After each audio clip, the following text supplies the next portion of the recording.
Bonsoir madame, bonsoir monsieur, chers téléspectateurs de Communion en télévision. Nous sommes heureux de vous savoir chaque jour nombreux devant votre téléviseur. Bienvenue à cette autre sortie de votre émission Décryptons. Décryptons, une plateforme d'édification. Décryptons vous permet d'avoir des réponses sur vos préoccupations. Et même également, ces préoccupations peuvent avoir une réponse si vous les envoyez par SMS. Décryptons, c'est avec notre personne ressource, l'apôtre Étienne Comgep, le père fondateur du ministère Appel à la communion avec Dieu, qui est situé bien évidemment au carrefour Isaka Monté du dossier au quartier Vogada pour ceux qui viennent d'arriver à Yaoundé. Avec lui, donc, pendant une quarantaine de minutes, nous allons rentrer dans les profondeurs pour en savoir un peu plus suivant cette émission. Mesdames et messieurs, il est avec nous dans ce studio. Apôtre, bonsoir. Bonsoir Simon, bonsoir chers téléspectateurs, que la grâce sur l'abonde sur vous.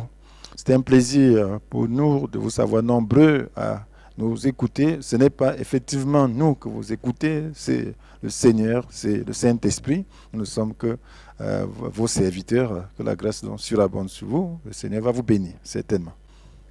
Voilà, apôtre, nous sommes dans ce studio. Est-ce que votre disponibilité, chaque jour que nous avons besoin de vous, témoigne du fait que vous êtes un vrai adorateur? Peut-être, le service, c'est aussi une forme d'adoration. Dans la disponibilité, vous pouvez simplement dire que alors je suis content de servir Dieu, je suis content de me mettre à la disposition du Saint-Esprit pour qu'il m'utilise pour bénir quelques vies. Voilà, ça me fait plaisir. D'accord, ça fait plaisir. Vous avez écouté l'apôtre. En fait, si j'ai posé cette question, c'est pour tout de suite rentrer dans notre thématique de ce soir qui parle de l'adoration. Adorer Dieu en tout temps. Apôtre, adorer Dieu en tout temps. D'abord, d'entrée de jeu, adorer Dieu, c'est quoi? Voilà, adorer Dieu, c'est exprimer donc sa reconnaissance à Dieu. Donc, adorer Dieu, en réalité, c'est l'honorer. Donc, c'est lui rendre un culte, donc l'honorer. Et le culte, c'est quoi? C'est toutes les pratiques que nous faisons pour pouvoir honorer Dieu. Voilà, donc, adorer Dieu, effectivement, c'est l'honorer à travers les chansons, à travers les paroles, à travers les actes que nous pouvons faire. Donc, voilà, c'est ça, adorer Dieu. Donc, c'est même pas plus que ça. D'accord. Maintenant, apôtre, est-ce que l'homme a une mission essentielle sur cette terre? Bien sûr, puisque nous ne sommes pas créés. Donc, je ne vois pas quelqu'un qui peut se mettre à fabriquer un objet sans avoir un but. Voilà, lorsque vous voyez tous ces objets fabriqués, là, chaque objet a un but, même jusqu'au pot de fleurs. Donc, vous voyez, les voitures ont un but, les avions ont un but. L'homme s'est vu, le déplacement, c'est pas facile, avec les bêtes de somme, c'est pas facile, mais il fallait maintenant fabriquer quelque chose qui puisse aller sans se fatiguer. Donc voilà, c'est comme ça que l'homme a fabriqué le vélo, fabriqué les voitures, voilà. Donc pour se déplacer. Donc, et tout ce que vous voyez là, les machines là, c'est parce que l'homme veut faciliter sa vie. Donc c'est la même chose lorsque Dieu crée, voilà, le grand fabricant. Lorsqu'il crée l'homme, c'est pas pour rien, c'est parce qu'il a un but. Et l'homme a besoin de connaître ce but. Donc, alors, nous sommes en mission d'adoration sur la terre. Lorsque Dieu créait l'homme, c'était pour qu'il puisse l'adorer. Alors, si nous ne pouvons pas accomplir cette mission, cela veut dire que nous ne satisfaisons pas le cœur de Dieu. Donc, l'homme a tout fait de ne pas satisfaire le cœur de Dieu. Au début, lorsque Dieu créa l'homme, les moments avant la chute, donc l'homme était un adorateur. Donc, l'homme satisfaisait le cœur de Dieu parce qu'il était soumis, il faisait sa volonté, et donc l'Esprit de Dieu était en l'homme, lui donnant la possibilité de dominer sur le reste de la création. Et en cela, donc, il a amené le reste de la création dans la soumission, donc dans l'adoration. Et là, tout allait bien pour lui. Mais depuis le jour où il a choisi de ne plus adorer Dieu, donc d'être indépendant de Dieu, de faire des choses à sa tête, et d'être au centre, de se mettre au centre de sa propre vie, et de son monde, alors la relation a été brisée, et puis tout a chamboulé. Et c'est pour cela que nous voyons le monde tel qu'il est. Donc, Dieu veut que cette mission s'accomplisse. Dieu, dans son plan originel, voulait que l'homme l'adore. Et là, maintenant, c'est pour cela que le Seigneur est venu pour réconcilier l'homme. avec Dieu, pour tous ceux qui le veulent. Donc, il ne force pas, parce que l'adoration, c'est quelque chose de libre. L'homme a un libre arbitre. L'homme doit exprimer son libre arbitre pour honorer son Dieu, pour reconnaître sa grandeur et pour lui être soumis. Donc voilà, il est doté d'une volonté. Alors Dieu recherche de telles personnes, et ce n'est possible que par le Saint-Esprit. Voilà pourquoi Jésus est venu pour réconcilier l'homme avec Dieu par son sang. D'accord. En ôtant le mur de la séparation, qui est le péché, en s'offrant lui-même, en portant le péché sur lui. Alors, et pour que le Saint-Esprit soit restitué à l'homme, pour qu'il soit en mesure de l'adorer. Voilà pourquoi il dit que les vrais adorateurs adorent Dieu par l'Esprit en vérité. D'accord. Mesdames, Messieurs, vous avez compris, hein, l'homme a une mission essentielle sur cette terre, à dire que tu n'es pas venu te balader. La personne qui t'a envoyé également t'a envoyé pour accomplir quelque chose, et il faut le faire. Voilà, apôtre, qu'est-ce qu'un temple? Quand vous parlez d'adoration, le temple, qu'est-ce qu'un temple? Voilà, lorsqu'on parle du culte, on voit déjà un temple. Parce que nous voyons l'exemple dans l'Ancienne Alliance. Dieu avait fait construire un temple. C'était un lieu de prière, un lieu d'adoration. Jésus avait chassé les gens du temple qui faisaient autre chose que l'adoration. Donc, parce qu'ils avaient d'autres motivations. Donc le temple, c'était un lieu où Dieu est adoré. Maintenant, le Seigneur vient. Alors, ce n'est plus dans un temple fait de murs, de pierre et tout, mais qu'il habite. Il dit qu'il habite maintenant dans le cœur des hommes. Dans la Bible nous dit dans 1 Corinthiens 3, verset 16, ne savez-vous pas que vous êtes le temple de Dieu et que l'Esprit de Dieu habite en vous? Donc, chacun de nous est un temple. Donc, est un lieu d'adoration. Cela veut dire que, en réalité, si nous faisons les choses conformément à la volonté de Dieu, nous devrions l'adorer. Nous sommes le temple de Dieu. Donc, nous n'appartenons pas à nous-mêmes. Donc, Dieu nous a créés pour que nous soyons son temple. Donc, il a pris toute cette peine de mouler.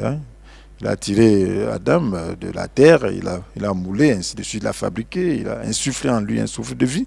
Il est devenu un être vivant. Donc, c'était pour l'adorer. Donc, le temple, c'est le lieu d'adoration. C'est le lieu de résidence de Dieu. Donc, le Saint-Esprit est supposé habiter l'homme. Mais ce n'est pas en tout homme que réside le Saint-Esprit. C'est en ceux-là qui le veulent. Parce que Adam avait brisé la relation par la désobéissance. Et Jésus vient restaurer ces relations. Donc, par l'offrande de lui-même. Et depuis lors, on peut croire en Jésus et recevoir encore le Saint-Esprit pour être le temple de Dieu. Pour pouvoir adorer Dieu par l'Esprit en vérité. Voilà, pour adorer Dieu en vérité, en esprit, il a dit, apôtre, si nous comprenons bien, c'est que le temple, c'est un lieu de rassemblement. Bon, pas forcément. Il y a le temple individuel, il y a le temple. Donc, quand nous le retrouvons, il y a l'église qui forme le temple. C'est un lieu d'habitation, c'est un lieu où on trouve Dieu, donc où on peut l'adorer. Donc Dieu doit se trouver en l'homme, Dieu doit se trouver dans la communauté, lorsque les gens se retrouvent, lorsque ceux qui ont cru en Jésus-Christ se retrouvent, Jésus au milieu d'eux. Voilà, ils deviennent un temple. Donc, parce qu'il faut la présence de Dieu pour pouvoir marquer le temple. C'est une maison d'habitation, la maison d'habitation de Dieu. Donc, tu es un temple lorsque tu deviens une maison d'habitation de Dieu. D'accord. Maintenant, apôtre, quelle est ou doit être l'attitude d'un adorateur? Voilà, son attitude doit être une attitude de soumission, d'obéissance. Parce que c'est d'abord ça l'adoration. La reconnaissance qu'on n'est pas son propre maître. Donc, qu'on est la propriété de quelqu'un d'autre. Et donc, qu'on doit remercier cette personne, élever cette personne, honorer cette personne. Donc, c'est ça, cette attitude. La première attitude, c'est ça. Parce que Dieu avait dit à Saül, par la bouche de Samuel, que Dieu, l'Éternel, trouve-t-il autant de plaisir dans les holocaustes comme dans l'obéissance à sa voix. Donc il y a cette obéissance, cette soumission. Donc c'est d'abord ça, l'état d'esprit, cette consécration. Parce que une mission sans consécration ne peut pas réussir. Donc il faut donc se consacrer à Dieu. Donc se dire, voilà, je suis là pour faire ta volonté. C'est ce que Jésus avait fait. Il a dit, tu n'as voulu nous sacrifier une offrande. Tu m'as formé un corps. Tu n'as voulu ni holocauste, ni sacrifice pour le péché. Je viens, oh Dieu, pour faire ta volonté. Donc, il vient pour faire la volonté de Dieu. Donc, c'est faire la volonté de Dieu qui est important. Donc, c'est une attitude d'obéissance, une attitude de soumission. Mais est-ce que cette attitude-là peut être visible de loin? Pendant que vous regardez quelqu'un, est-ce que ce sont des attitudes qui sont visibles? Bon, si vous regardez, si vous le voyez vivre, ce sera visible. Donc, c'est des attitudes conduisent aux actes. Oui. Donc, voilà, à travers, on doit manifester ce qui est à l'intérieur, Oui. à travers les paroles, à travers le mouvement, à travers les gestes, à travers ce qu'on fait. Donc, c'est ça, tout ce qu'on fait donc, reflète notre attitude intérieure. Donc, ça se voit, ça se sait. Oui. Bon, voilà, maintenant, apôtre, est-il possible, hein, tel que vous le dites, est-ce qu'il est possible d'adorer Dieu en tout temps? Oui, donc, tel que c'est défini, donc, on peut honorer Dieu en tout temps. Oui. Donc, il y a des moments spéciaux où on peut être ensemble. On dit, voilà, venons tous ensemble adorer Dieu. Oui. Donc, ça, c'est les cultes. Donc, c'est les réunions de prière, ainsi de suite. Donc, c'est des réunions de service. Donc, on adore Dieu ensemble. Mais chaque individu doit adorer Dieu par l'esprit 24 heures sur 24. Donc, il doit adorer en tout temps. Oui, mais d'une manière spécifique, est-ce qu'il y a quelqu'un qui peut le faire d'une manière ininterrompue? Bien sûr, c'est ce que Dieu demande à l'homme de le faire. Ouais. Il y a toute personne qui est vraiment digne d'être chrétien, et donc, qui est vraiment un croyant engagé, doit le faire. Donc, s'il ne peut pas le faire, il doit tendre vers cela. Il doit le faire. Il doit le faire. Mais il ne le fait pas déjà. Mais beaucoup ne le font pas. Oui. Beaucoup ne le font pas parce que beaucoup interrompent leur relation avec Dieu. Oui. Parce que pour le faire déjà, il faut être en constante communion avec Dieu. Donc l'adoration nous permet d'être en constante communion avec Dieu. Donc c'était un état d'esprit d'abord, comme l'avait dit. Oui. Donc il faut avoir cet état d'esprit d'obéissance, de soumission. C'est pas tout le monde qui a l'état d'esprit de soumission, d'adoration. Même le peuple d'Israël, quelquefois, n'avait pas l'obéissance, ne se soumettait pas. Oui. Voyez Caïn, il dit à Dieu, est-ce que je suis le gardien de mon frère?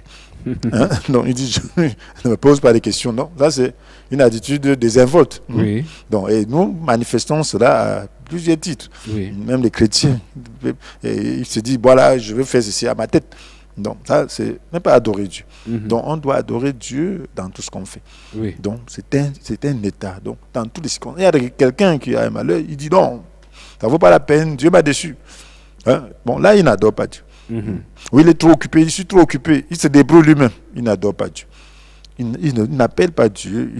Il ne dit pas à Dieu que voilà, Dieu, je suis très occupé, mais je vais t'adorer. Oui, des fois il se débrouille bruyamment en s'embrouillant au même instant. Bien sûr, il s'embrouille davantage, il se perd davantage parce que lorsque tu te coupes, lorsque tu te coupes, alors tu te débrouilles seul, ça devient juste comme Adam qui se débrouillait pour se couvrir en faisant les feuilles de figuier. Oui. Mais si tu es en relation avec Dieu, il va te faire de beaux habits de peau. Donc, c'est la même chose. Donc, autant s'arrêter et puis se tourner vers Dieu, parce qu'il est la source de toute grâce, la source de tout cadeau de valeur. Il veut notre réussite. Il veut nous aider à sortir de nos problèmes. Donc, il veut résoudre nos problèmes. Donc, il faut se tourner vers lui. Mais là, si on se coupe, alors le diable nous guette. C'est ça qu'il attend. D'accord. Il essaie de nous perdre. Oui. Mais est-ce qu'il y a donc un lieu indiqué pour le faire, bien sûr?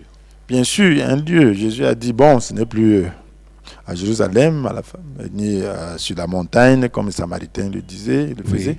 Mais c'est pas l'esprit. Donc le lieu, c'est l'esprit. Donc si tu as un esprit, donc, c'est là ton lieu d'adoration. Donc si tu as un esprit réveillé, ça veut dire que tu dois adorer Dieu. Oui. C'est là où se trouve le lieu d'adoration. Alors maintenant, s'il y a un rassemblement, on doit aussi adorer Dieu ensemble. Donc lorsque nos esprits sont réveillés, donc nous venons ensemble, alors Dieu devient plus grand, parce que nous mettons, comme le feu qu'on met ensemble, est plus grand. Oui. Donc Jésus au milieu de nous. Jésus en nous, lorsque nous sommes seuls, il est au milieu de nous lorsque nous sommes ensemble en son nom. D'accord. Bon voilà. Combien de types d'adorateurs retrouve-t-on? Voilà, il y a des bons adorateurs, il y a des vrais adorateurs, il y a des faux adorateurs. Bon, je peux classer seulement en deux. Ah, oui. Donc, à dire qu'on peut retrouver les faux adorateurs? Bien sûr, il y a des gens qui sont faux. Mais Dieu recherche les vrais adorateurs. Il y en a qui font l'adoration formaliste. Donc, du formalisme, juste la forme. Oui. Donc, c'est ce que les Juifs faisaient. Bon, dans leur adoration, c'était à travers les animaux, c'était symbolique. Il fallait offrir un animal en holocauste et ainsi de suite. Mais qu'est-ce qu'il faisait? Alors, il méprisait Dieu parce qu'en réalité, lorsque nous voulons offrir un cadeau à une supérieure, donc hiérarchique, nous assurons que ce cadeau est bon. Si c'est une brebis, si c'était une bête, ce sera une bête sans défaut. Mais qu'est-ce qu'ils faisaient avec Dieu? Ils offraient des bêtes malades, ils offraient des bêtes aveugles, ils offraient des bêtes boiteuses, comme si Dieu ne voyait pas. Donc, ça, c'est le mépris. Dieu dit que allez offrir ça à vos gouverneurs, s'ils vont vous faire bon accueil. Ça, c'est le mépris. Ça, c'est un faux adorateur.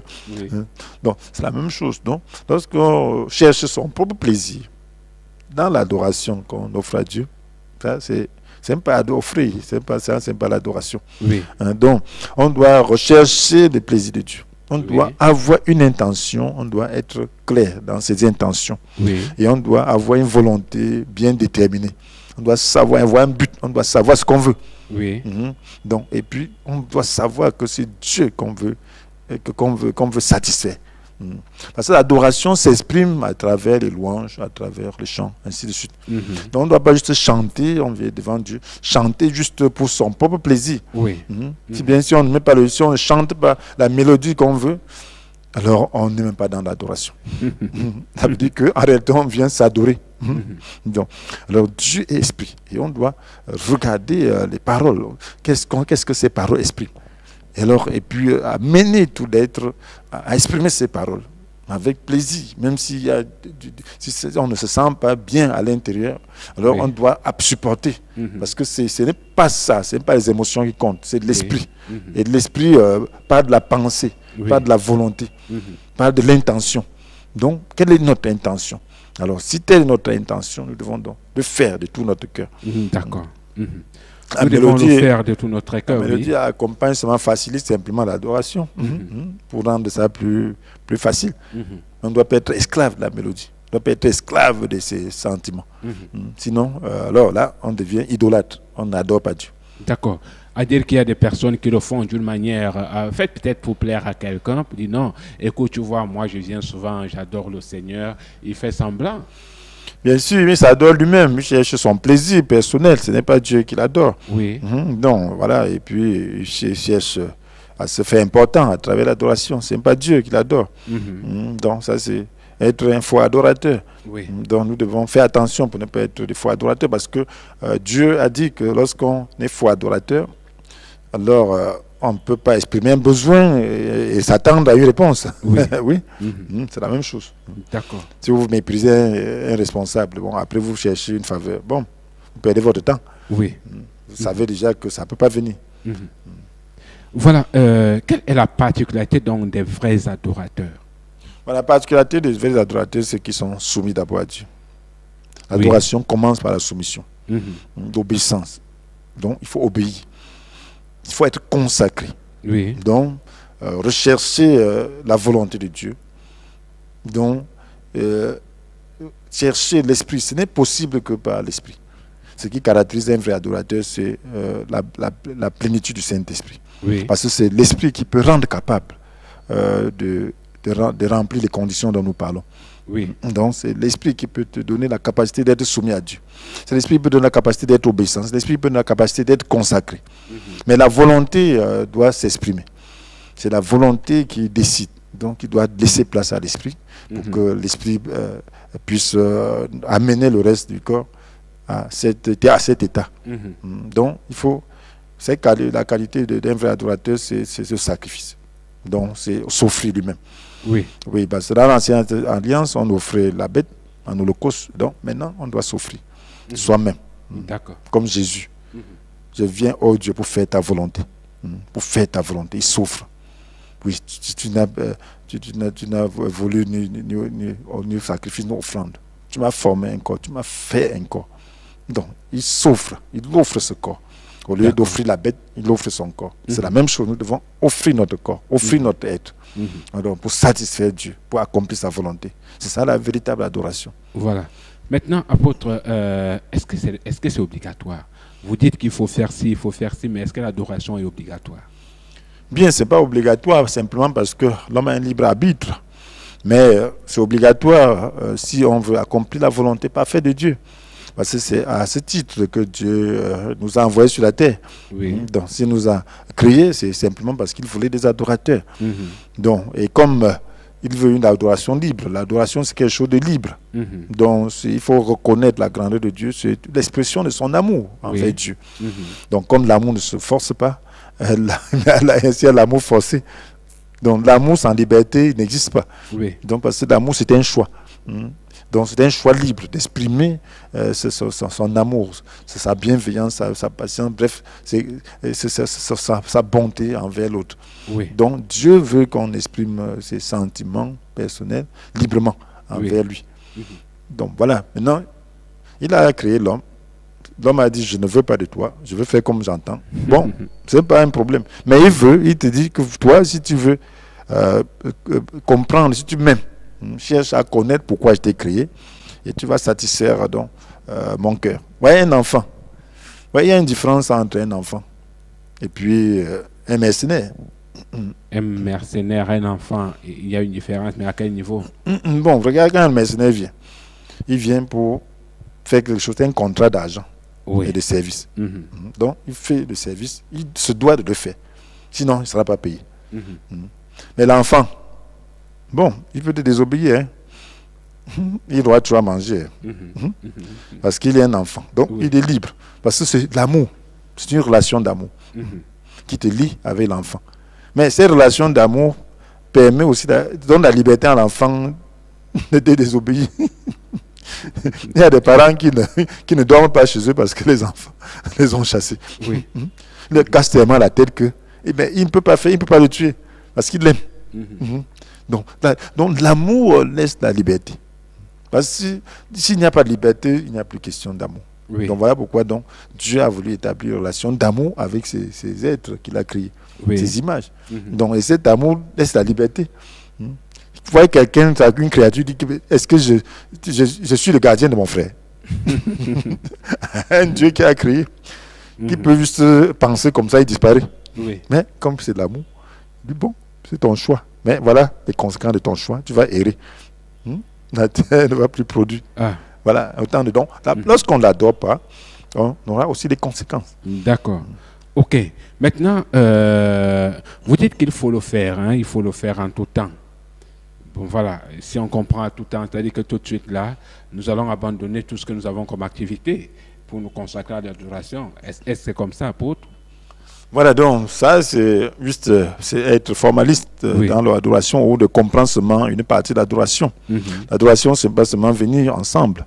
L'adoration, c'est pas seulement chanter de manière concentrée. L'adoration, c'est pas seulement ceci ou cela.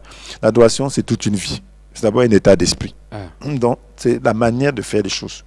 Donc, tout ce que nous faisons, nous devons le faire pour adorer Dieu. Donc, on va le faire dans la soumission, dans l'obéissance. Ce sera l'adoration. Avec un bon état d'esprit pour satisfaire son cœur, le cœur de Dieu, pour l'élever, pour l'honorer. Ça, c'est l'adoration. C'est ce que Dieu a voulu que ce soit. Donc, une vie d'adoration, c'est une vie de soumission, c'est une vie d'obéissance, c'est une vie de joie, c'est une vie de louange. Oui.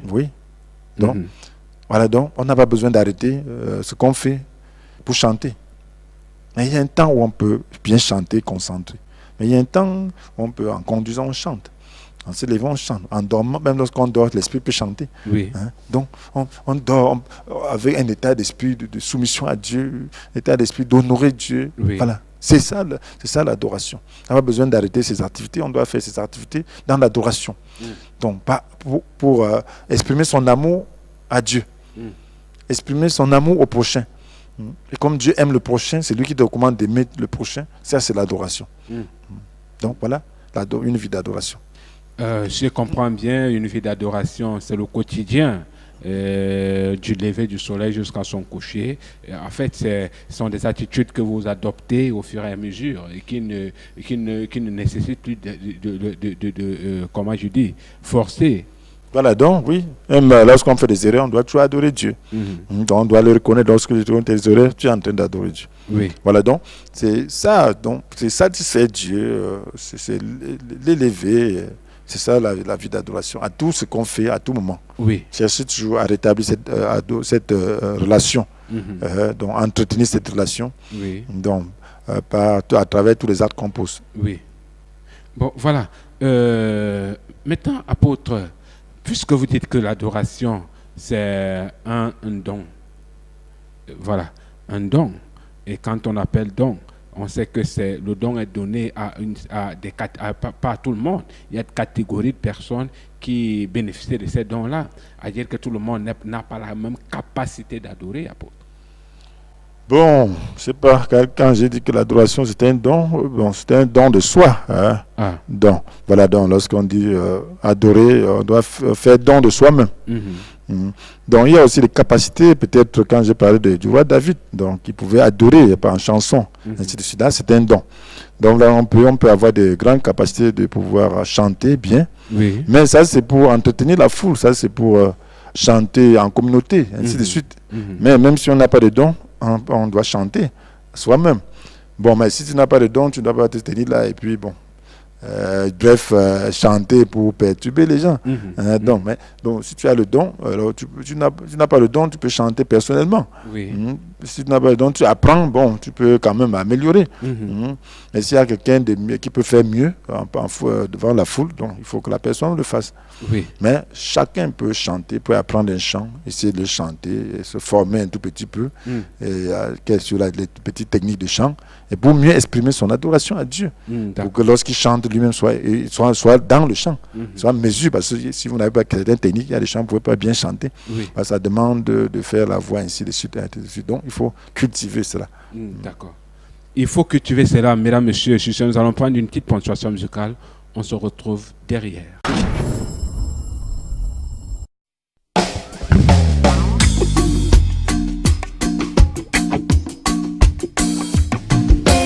Pour le ciel, les étoiles qui scintillent et brillent, le soleil et la lune qui nous éclairent, le zéphyr et la source et la mélodie, et les fleurs si jolies évoquant l'amour. Oh merci, oh merci, oh merci, oh merci. Merci, oh merci, merci Seigneur. Oh merci, oh merci, oh merci, oh merci. Merci, oh merci, merci Seigneur. Pour la mer si immense et ses belles vagues, les ruisseaux et les fleuves qui se perdent en elle, les oiseaux si divers qui chantent si bien, et la pluie sur la terre tombe, chante et ruisselle. Oh merci, oh merci, oh merci, oh merci. Merci, oh merci, merci Seigneur. Oh merci, oh merci, oh merci, oh merci. Merci, oh merci, merci Seigneur. Pour le Père et la Mère que tu m'as donné, tous mes frères et mes sœurs, ma famille naturelle. Pour le Père merveilleux que Christ m'a donné, son amour qui me comble, son esprit en moi. Oh merci, oh merci, oh merci, oh merci. Merci, oh merci, merci Seigneur. Oh merci, oh merci, oh merci, oh merci. Merci, oh merci, merci Seigneur.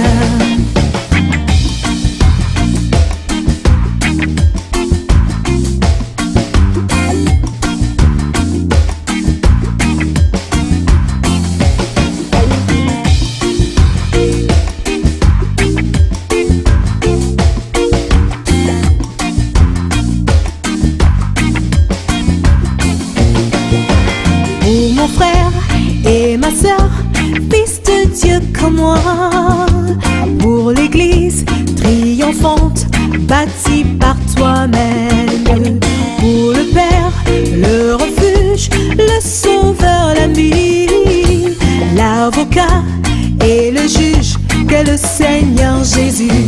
Oh merci, oh merci, oh merci, oh merci, merci, oh merci, merci Seigneur. Oh merci, oh merci, oh merci, oh merci, merci, oh merci, merci Seigneur. Oh merci, oh merci, oh merci, oh merci, merci, oh merci, merci Seigneur. Oh merci, oh merci, oh merci, oh merci, merci, oh merci, merci Seigneur.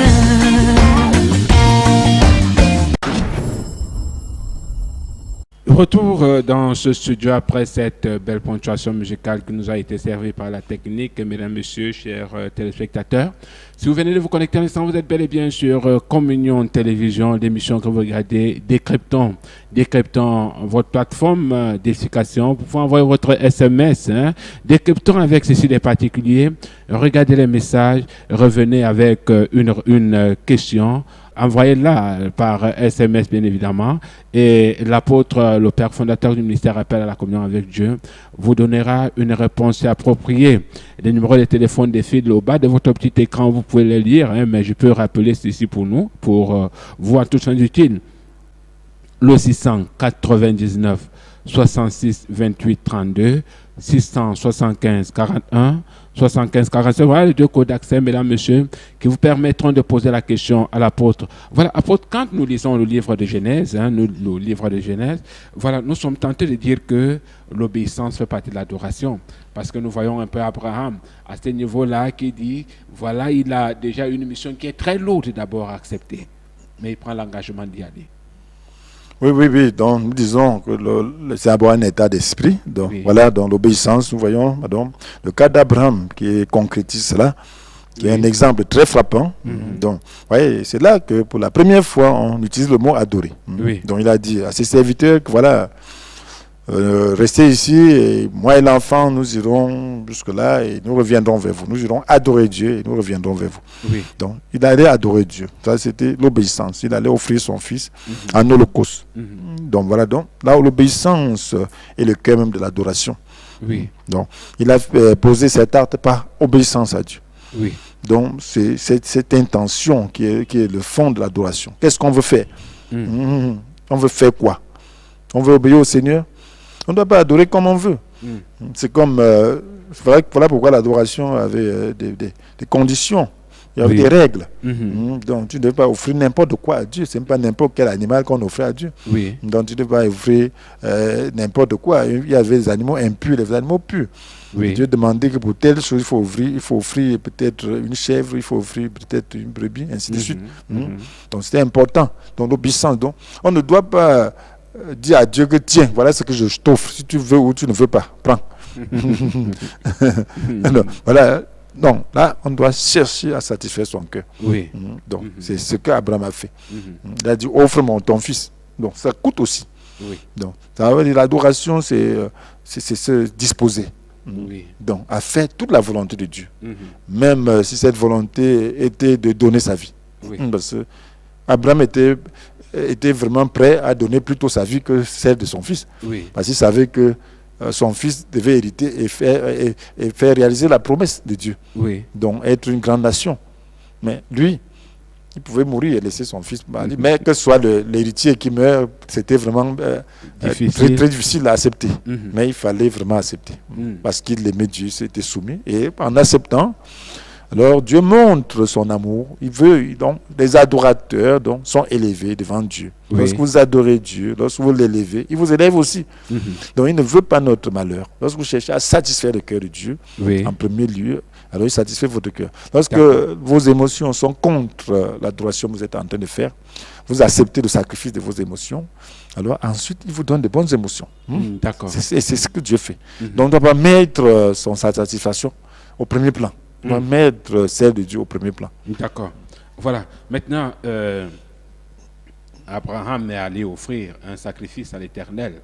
déjà c'était son fils, après son fils, le Seigneur, voyant son cœur, a changé. Maintenant, nous, quel est le sacrifice que nous devons offrir actuellement? Voilà, c'est le sacrifice de notre corps, le sacrifice de louange, le fruit de nos lèvres, c'est ce que la Bible nous dit. La Bible nous dit dans Romains chapitre 12, verset 1, qu'à cause de cette immense bonté de Dieu, vous invite donc, frère, à lui offrir votre corps comme un sacrifice vivant, saint, qui plaise à Dieu, sera de votre part un culte spirituel. Donc, offrir, pour faire quoi? Donc, offrir sa volonté, offrir ses passions, ses émotions, offrir son intellect, offrir tout son être, tout son corps, pour faire la volonté de Dieu, comme Jésus l'a fait. Donc, il faut l'offrir, donc, pour dire qu'est-ce que je peux faire, qu'est-ce que je dois faire avec mon corps, qu'est-ce que je dois faire avec ceci ou cela. C'est ça l'adoration. Donc, on doit offrir maintenant le fruit des lèvres. Donc, la Bible nous dit dans Hébreux 13, verset 15, que par Jésus-Christ, offrez donc à Dieu en tout temps un sacrifice de louange qui consiste à célébrer son nom. Donc, on doit célébrer le nom de Dieu. Donc, dans toutes les situations, on doit glorifier le nom de Dieu. Et si nous le faisons, si nous adorons Dieu en tout temps, nous avons cette attitude, alors nous serions en train d'offrir notre sacrifice à Dieu. D'accord. Ok. Maintenant, et s'il arrivait, d'une manière, s'il arrivait et qu'on offre, qu'on nous montre une bête en signe de sacrifice à l'Éternel, est-ce que ça peut être agréé par Dieu? Bon, ça me rappelle, j'ai un grand cousin, à l'époque, alors, il voulait me convaincre par rapport au sacrifice qu'on fait dans cette région. Et il me dit que voilà, vous dites qu'on ne doit pas faire des sacrifices. On ne sait pas que la Bible même, n'est-ce pas, dans la Bible on dit, les Juifs même, ils faisaient le sacrifice. Vous dites qu'on ne doit pas faire des sacrifices. Donc voilà, ça me rappelle un peu ça. Donc il y a le temps, tout évolue. Dieu avait demandé aux Juifs de le faire. C'était un contexte. Donc c'était un contexte d'image. C'était préparatoire à la venue de Jésus. Parce que la Bible nous dit que toutes ces choses, dans Colossiens 2, verset 17, que toutes ces choses n'étaient que l'ombre des choses. Toutes ces choses n'étaient que l'ombre des choses à venir. Que la réalité se trouve en Christ. Donc tous ces sacrifices-là. Donc c'était l'ombre, c'était comme l'image. Donc nous devons comprendre l'image. Quand la personne est là, tu dois encore chercher à regarder sa photo. Non, peut-être un étranger, tu n'as jamais vu, on t'envoie sa photo, bon, tu contemples. Mais quand l'étranger est là, tu vas continuer, tu vas aller chercher la photo. Non. Donc, c'est lui que tu dois contempler. C'est la même chose. Tous ces sacrifices-là ont été faits pour illustrer quelque chose. Mais quand Jésus vient, il nous apporte la réalité. On oublie la photo. On est avec la réalité. Donc, rentrer, offrir les bêtes, ça n'a pas de sens. Et Dieu dit de ne plus faire ça. Donc il a fait cesser tout cela. Donc on doit offrir soi-même. On doit offrir sacrifice de louange. Donc on doit faire la volonté de Dieu. Ça coûte. Ça coûte à l'émotion, ça coûte à la volonté, ça coûte à l'intellect. Il faut y réfléchir. Donc ça coûte à l'homme. D'accord. Maintenant, si Dieu aime ce qu'il aime, comment faire pour le connaître? En fait, si Dieu aime ceux qui le connaissent, comment faire donc pour le connaître? Bien, pas seulement ceux qui le connaissent, il aime tout le monde déjà. Et ceux qui le connaissent, alors, satisfont son cœur. Tout le monde ne satisfait pas son cœur. Tout le monde ne satisfait pas son cœur. Mais il aime tout le monde. Parce qu'il a aimé tous ceux qui le connaissent, même avant même qu'ils le connaissent. Parce que la Bible dit que Dieu prouve son amour envers nous. Parce que lorsque nous étions encore des pécheurs, Christ est mort pour nous. Il n'est pas mort pour nous parce que nous lui faisions quoi que ce soit. Il est mort pour nous parce qu'il nous aimait. Il nous donne la possibilité de pouvoir entrer dans son amour. Donc, voilà, ceux qui le connaissent ont répondu à son amour. Et il est très content. Donc, il est très content de ceux qu'il aime. Je crois que c'est plutôt être content, être fier. Parce que cet amour-là est garanti pour tout le monde. Même ceux qui seront en enfer, Dieu, ils ne perdront jamais l'amour de Dieu. C'est comme un enfant qui est têtu, tu vas faire comment? Tu l'aimes toujours, même s'il fait comment. Donc, alors maintenant, il faut continuer à réjouir son cœur, donc en faisant ce qu'il veut, ce qui lui plaît. D'accord. Maintenant, combien de temps doit-on consacrer à Dieu par jour? Voilà, on doit consacrer 24 heures. 24 heures? Oui, 24 heures. 24 heures. Donc, si le jour c'est 24 heures, on doit lui consacrer les 24 heures. Donc, ça veut dire que on vit pour le Seigneur. D'accord. Donc, le Seigneur doit être présent dans tout ce que nous faisons. Voilà pourquoi nous devons nous efforcer à faire cela. Ne pas être distrait. Mais le diable, la tentation est là. Pour nous détourner un peu, il nous vole notre temps. Voilà pourquoi on appelle le voleur. Il vient voler le temps qu'on doit consacrer à Dieu. Alors comment il nous vole?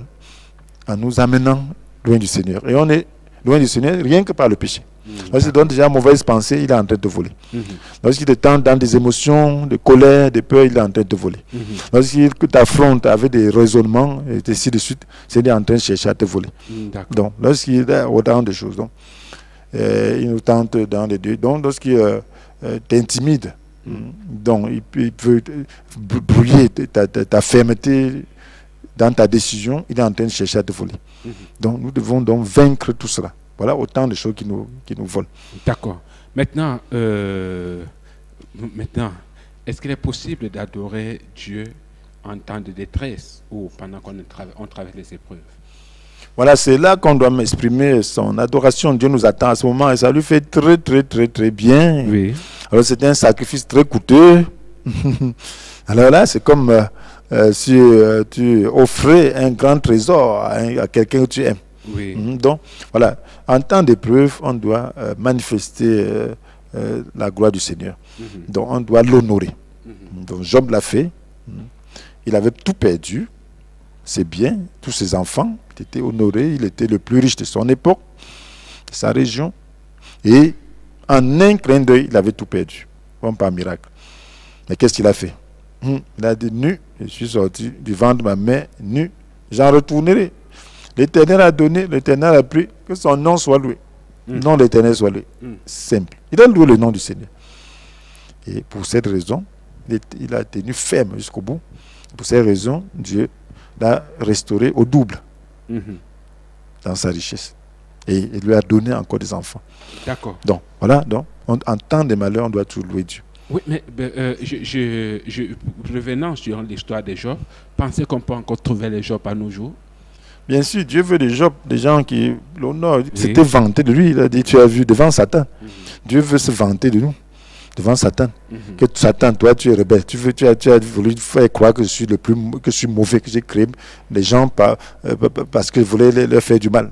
Parce que tu t'es détourné. Voilà les créatures qui m'aiment. Voilà les créatures qui me sont obéissantes. Voilà ces créatures qui, malgré les épreuves, m'adorent, sont attachées à moi. Alors là, Dieu veut des gens qui sont comme Job. Ça veut dire que, quel que soit, parce qu'en ces jours-ci, ça c'était un temps de convoitise, où il y a des extrêmes. Certains en ont beaucoup, d'autres en ont presque pas. Alors, des ministères sont glorieux, certains ministères ne sont pas glorieux. Autant de choses. Donc, c'est la tentation. Donc, quel que soit là où Dieu t'a placé, si tu n'as pas grand-chose, alors c'est là que tu dois manifester l'attitude de Job. Tu dois bénir Dieu, tu ne dois pas envier les autres qui ont des grandes choses, et ainsi de suite. C'est la même chose concernant le ministère. Tu ne dois pas convoiter, envier les grands ministères, ainsi de suite. Non, tu dois adorer Dieu dans l'état où tu te trouves. D'accord. Maintenant, c'est-à-dire qu'il faut adorer Dieu même quand on a péché? Bien sûr. Bien sûr, moi, il faut savoir comment l'adorer quand on a péché. Ce que Dieu attend du péché, c'est quoi? C'est la repentance. C'est ce que roi David a fait. Dans Psaume 51, il a dit, et dans l'état du péché, il a dit que s'il voulait les sacrifices, il l'aurait offert. Mais il dit que ce sacrifice qui convient à Dieu dans cet état, c'est un esprit humilié, où Dieu, tu ne cadres pas un cœur brisé, contrit. Donc il faut regretter sa faute. La repentance, c'est un vif regret de sa faute, avec le désir de la réparer ou de ne plus y tomber. Donc c'est ça, la repentance, repentir. Donc il faut regretter. Et lorsqu'on regrette, comme l'enfant prodigue qui s'est repenti, il y a la joie au ciel. Ce que Jésus a dit. Il y a la joie au ciel pour un seul péché se repent, que pour 99 justes. Il y a la célébration. Donc voilà. Donc l'adoration qu'on peut offrir à Dieu, c'est la repentance, la reconnaissance de son péché, avec l'intention de ne plus retomber dedans, ou même de réparer. D'accord. C'est-à-dire que il y a l'attitude. Quelle est maintenant l'attitude qu'on doit adopter en ce moment-là? Est-ce qu'on doit se mettre, en fait, est-ce qu'on doit se couvrir d'un sac? Parce que quand on regarde un peu avant, là, quand quelqu'un était dans le péché, il se couvrait d'un sac tout de suite. Bon, voilà, c'était rituel, c'était culturel aussi. Oui. Bon, mais ce que Dieu attend de nous, c'est d'avoir un cœur On n'a pas du cœur. Le roi David avait déjà prophétisé. Donc c'est un esprit humilié. Hein. Donc il faut se sentir humilié. Un cœur brisé, contrit. Un cœur brisé, c'est un cœur prêt à obéir. D'accord. Maintenant, moi je veux adorer le Seigneur. Que faire? Voilà, il faut simplement comprendre qu'il faut établir une relation avec lui. Oui. L'adoration commence par la relation.